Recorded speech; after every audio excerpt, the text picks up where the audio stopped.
예, 2월 14일 금요일 아침 묵상에 함께 해주신 여러분들 환영합니다. 오늘은 계속해서 이어서 마태복음 13장 주님께서 전하신 하나님 나라 비유 두 번째 비유 이야기를 같이 읽고 묵상하려고 합니다. 읽겠습니다.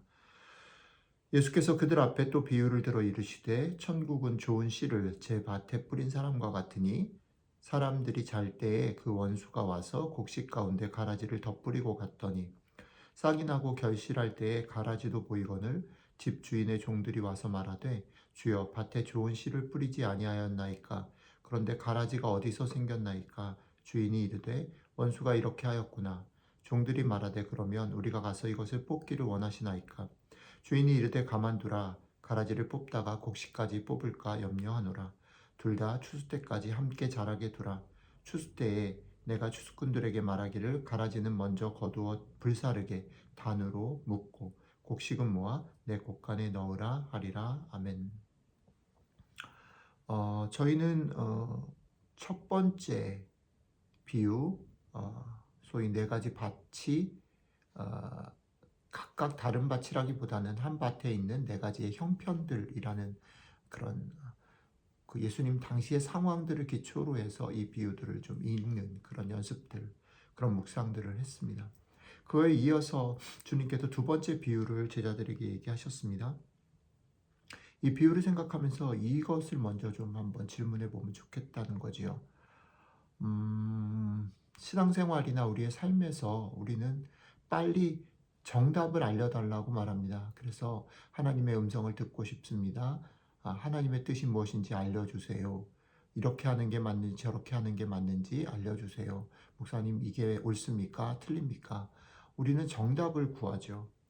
정답을 구하다가 그 다음에 목사님 이 사람이 옳아요? 내가 옳아요? 시시비비를 가려달라고 달려듭니다.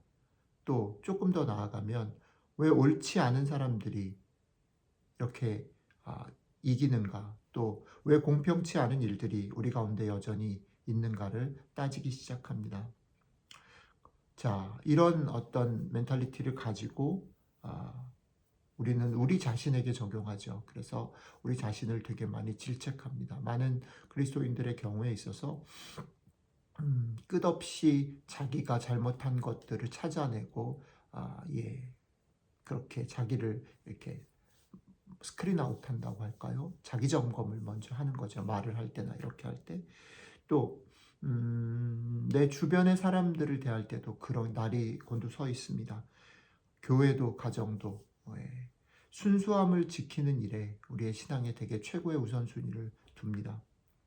오랜 시간 한국교회의 전통 가운데 이 교회의 순수성을 지킨다라는 것은 대단히 중요한 가치로 자리매김되어진 것이 사실입니다. 그런데 곰곰이 제 삶을 돌이켜보니까 이런 이름 아래 수많은 판단과 정죄가 자기 자신을 향하여 또 주변을 향하여 교회를 향하여 진행되어졌다라는 거예요. 그리고 그것을 잘 들여다보면 그게 우리 주님께서 바리새인과 서기관들에게 행한 말씀하신 얘기와 상당히 닿아 있는 것 같아요. 우리가 지난주에 묵상했던 얘기, 예수님이 제자들을 파송하면서 얘기하셨던 얘기, 너희는 뱀처럼 지혜롭고 비둘기처럼 순수하라 라고 말할 때 주님께서 분명히 제자들이 세상 가운데 나아가도 비둘기처럼 순수함, 거룩함을 지키기를 원하셨던 것, 그것이 목적인 것이 맞아요. 그래서 그것이 그 순수함을 지키는 것, 거룩함을 지키는 것이 틀렸거나 나쁘다라는 말을 주님이 하신 적은 없어요. 근데 문제는 뭐냐면 그것이 행해지는 세상, 그리고 그 세상 속에서 살아야 되는 그 거룩함을 지켜야 되는 너희들은 사실은 어떤 게 필요하냐면 지혜가 필요하다. 뱀처럼 지혜로워야 그렇게 할 수 있다. 이렇게 말씀하셨다라고 말씀드렸습니다. 지혜는 거룩함을 지키기 위한 대단히 중요한 수단. 지혜가 없으면 이 세상 가운데서 거룩함을 지키는 일이 되게 공허해지고 무의미해질 수 있다라는 생각이 든다는 것이죠. 자, 이것을 연장선상에서 우리가 지난 월요일부터 목요일까지 묵상했던 네 가지 밭의 비유에서 볼 때도 마찬가지라는 겁니다. 우리가 살아가는 세상이 우리가 가지고 있는 문화 속에서는 무언가를 심고 목적을 가지고 그리고 그 목적에 부합되는 어떤 땅을 만들고 그래서 다른 거를 배제하고 우리와 다른 것들을 분리시켜내서 좋은 땅을 만들고 좋은 결과를 만드는 것으로 읽어낼 수 있는 그런 문화 토양 속에 우리는 있지만 사실은 주님이 이 비유를 던지신 그 땅은 그렇지 않고 그 한 밭에 그게 같이 공존한다라고 말씀을 드렸죠. 그것이 우리들의 마음에 관한 얘기이기도 하고 우리가 살아가는 삶의 정황에 대한 얘기이기도 하다라고 말씀을 드렸습니다. 이것이 세상의 형편이고 우리 마음의 형편이라는 거지요.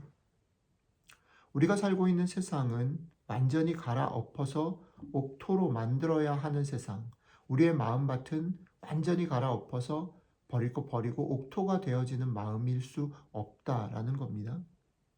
그 모든 것이 수시로 공존하고 돌아가며 부딪히기를 반복하는 그런 세상 속에 우리는 살고 있고 우리의 마음 역시 그렇다라는 겁니다. 그런 세상 속에 있는 우리들에게 주님은 다시 오늘 이 비유를 던지시는 거예요. 그러니까 이 비유를 읽을 때 우리의 관심이 어디로 가야 되냐면 그래, 내 마음이 내가 상태가 그래.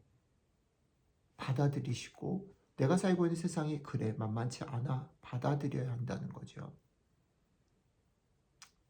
그게 되게 중요한 것입니다. 이것을 다 갈아엎고 순수한 것으로 지킨다가 목표가 아니라 공존하고 있는 세상을 인정하고 받아들일 그 속에서 거룩함을 지키는 것에 대해서 그게 만만치 않음과 우리가 피곤해지고 낙심해질 수 있다라는 것. 자, 그런데 거기까지만 한 것이 아니고 그것이 끝이 있다라고 주님 말씀하시는 거죠. 추수할 때가 이르면 그때가 되면 그 농부가 가려낸다는 겁니다. 그러니까 농부가 가려내는 때가 온다. 그때까지는 공존하며 살아야 한다라는 겁니다. 그러니까 우리는 우리의 기도는 어떤 것이 되어야 됩니까? 뱀처럼 지혜로울 수 있는 지혜를 구해야 되는 것이 되겠죠. 그런데 그 지혜를 구하는 것이 무엇을 목표로 합니까? 거룩함을 지키기 위한 목표가 되어야 되겠죠. 그러니까 제가 보기에는 오늘 아침 우리의 기도가 주님 이 지혜를 주십시오. 우리가 살고 있는 세상을 그냥 퉁 해가지고 기도하면 돼라고 하지 않고 이것을 잘 분별하고 여기서 어떻게 더불어 살아갈 수 있을지 견뎌낼 수 있을지를 밝히 알 수 있는 지혜를 주십시오 구해야 하고 그 지혜가 우리에게 주어졌을 때 또한 믿음으로 그 용기를 내서 버티고 또 살아내야 하겠죠. 그래서 지혜와 이 믿음의 용기를 달라고 기도해야 할 것입니다. 자, 그런 면에서 오늘의 결론이 이렇게 생각이 들어요. 우리가 가지고 있는 신앙이라는 게 뭘까? 우리가 가지고 있는 신앙은 그런 면에서 이런 것 같아요. 오늘 말씀을 따르면 우리의 신앙이 가슴에서 시작할 수 있죠. 뜨거운 만남, 뜨거운 경험, 뜨거운 그런 어떤 감격적인. 그러나 이 가슴에서 신앙한 신앙이 머리로 올라가서 정리가 되고 내게 되고 또 머리에서 끝나는 게 아니라 머리에서 손과 발로 가서 우리의 삶에서 그것이 구체적으로 사라지고 실패도 하고 여러 가지 일들을 겪으면서 내가 이런 상황 속에 있고 내가 이런 사람이구나. 그럼에도 불구하고 뭐가 있어요? 우리를 향해서 씨를 뿌리시고 그 열매를 거두시는 주님이 계시는구나. 그분이 우리를 지금도 지키시고 도우시는구나. 그것들을 우리의 삶에서 경험하면서 결국은 여러분들과 제 자신이 빚어져 가는 거죠. 언제까지요? 주님 추수하실 때까지 계속해서. 우리는 이 삶을 반복하는 것입니다. 이 삶을 이어가는 것이죠.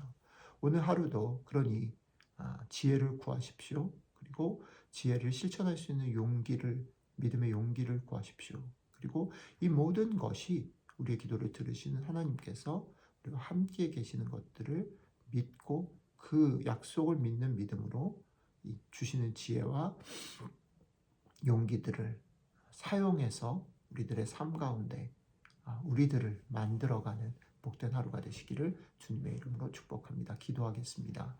하나님 그렇습니다. 우리들의 연약함도 아시고 우리들이 살고 있는 세상 가운데 예기치 못하는 일들 공평치 못한 많은 일들이 있는 것도 아시고 그 속에서 심한 유혹과 또 심한 포기하고 싶은 마음들, 낙심하는 마음들이 있는 것 아시는 주님께서 오늘 이 말씀을 주셔서 감사합니다. 주님, 이 말씀 붙잡고 오늘 이 약속 붙잡고 주님이 주시는 지혜와 또 믿음의 용기를 경험하는 하루 되어서 이 하루하루가 쌓여 우리가 조금씩 변해가는 그런 믿음의 진보들을 경험할 수 있도록 함께 해주시면 좋겠습니다. 감사드리며 우리 주 예수님 이름으로 기도드렸습니다. 아멘.